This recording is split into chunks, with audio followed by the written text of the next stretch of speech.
ॐ सर्वमङ्गलमाङ्गल्ये शिवे सर्वार्धसाधके शरण्ये त्र्यम्बके गौरी नारायणि नमोऽस्तुते।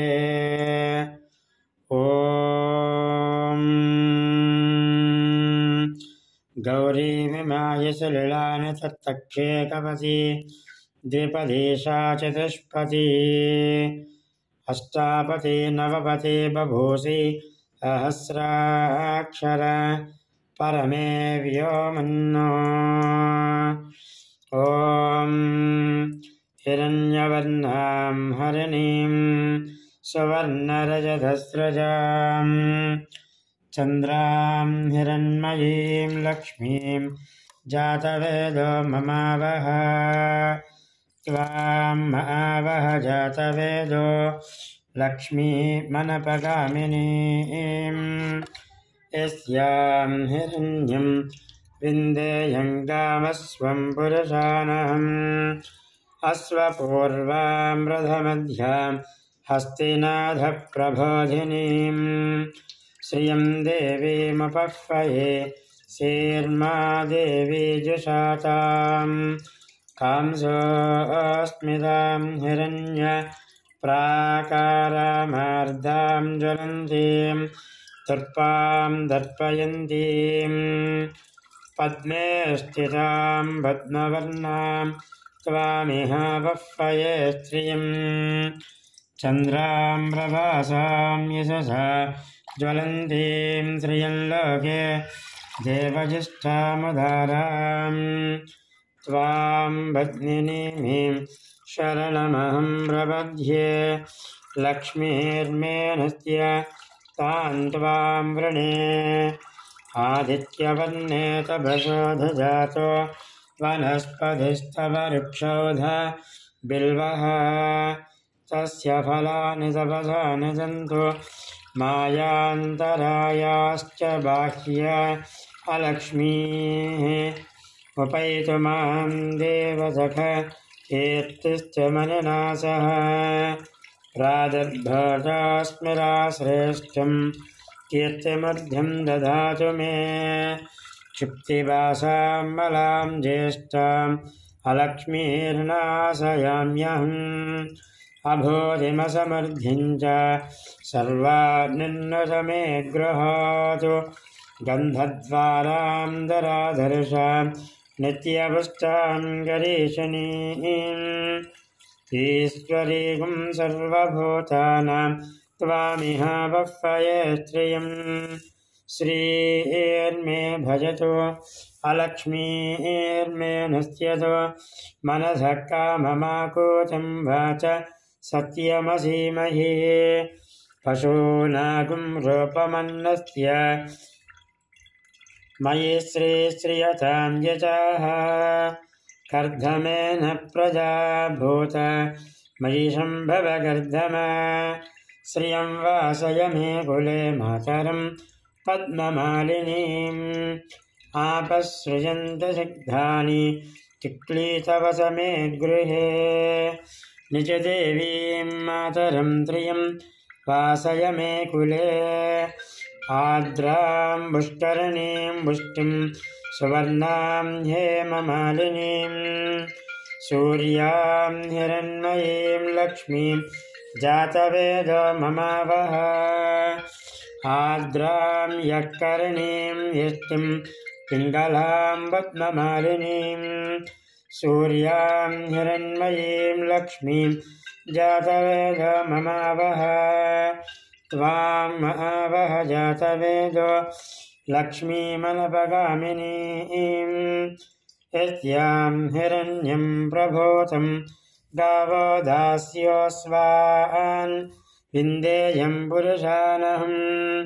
यस्वेज प्रयता भूत्वा जिह्यादाजवन्वहम् श्रियः पञ्चदशच्च श्रीकामः सततं जपेषु आनन्दकर्धमश्चैव चिक्लीव इति विश्रुताः ऋषयस्ते त्रयः पुत्रा स्वयं श्रीदेवी देवताः पद्मानने पद्मभूर्व पद्माक्षे पद्मसंभवे त्वं मां भजस्व पद्माक्षी येन सौख्यं दधाम्यहम् अश्वधाय च कोधायि धनधायि महाधने धनं मे च शतनां देवीं सर्वकामार्थसिद्धये पुत्रपौत्रधनं धान्यं हस्यस्याया विचारधम् प्रजानां भवति माता आयुष्मन्तं करोतु माम् चन्द्राभां लक्ष्मीमीशानां सूर्याभां त्रयमेश्वरीं चन्द्रसूर्याग्निसर्वाभां श्रीमहालक्ष्मीर्भास्महे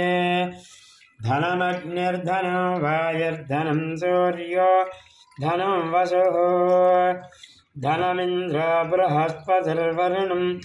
धनमश्नुते वैनते यशोमम्बि सोमम्बि पिबवत्रः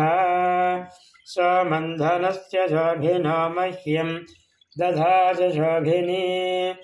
न क्रोधो न च मात्सर्यं न लाभो न शुभामतिः भवन्ति कृतपुण्यानां भक्तानां श्रीसोक्तं जपेत् सदा वर्षन्तु ते विभावरिदिवो अभ्रस्य विद्युतः रोहन्तु सर्ववीर्याण्यवब्रह्म दिशो जहि पद्मप्रिये पद्मनि पद्महस्ते पद्मालये पद्मजलायताक्षी विश्वप्रिये विष्णुमनोनुकूले तत्त्वादपद्मं महिषन्निधस्य व्यासा पद्मासनस्था विपुलकटितटी पद्मपत्रायताक्षी गम्भीरवर्तनाभीष्टनभिर्णमिता शुभ्रवस्तोत्तरीय लक्ष्मीर्दिव्यैर्गजेन्द्रे मलिकर्णकटिकै स्नापिता हेमकुम्भैः नित्यहंसा पद्महस्ता मम वसतु गृहे सर्वमाङ्गल्ययुक्तां मम स्वगृहे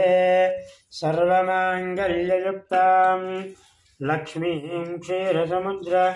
राजतनयां श्रीरङ्गधामेश्वरीं दासीभूत समस्तदेववनितां लोकैकदीपाङ्कुरां श्रीमन्मन्दकटाक्षलब्धविभव ब्रह्मेन्द्रगङ्गाधरां त्वां त्रैलोक्यकुटुम्बिनीं सरसिजां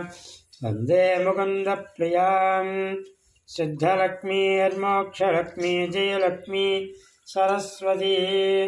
श्रीलक्ष्मी वरलक्ष्मीश्च प्रसन्ना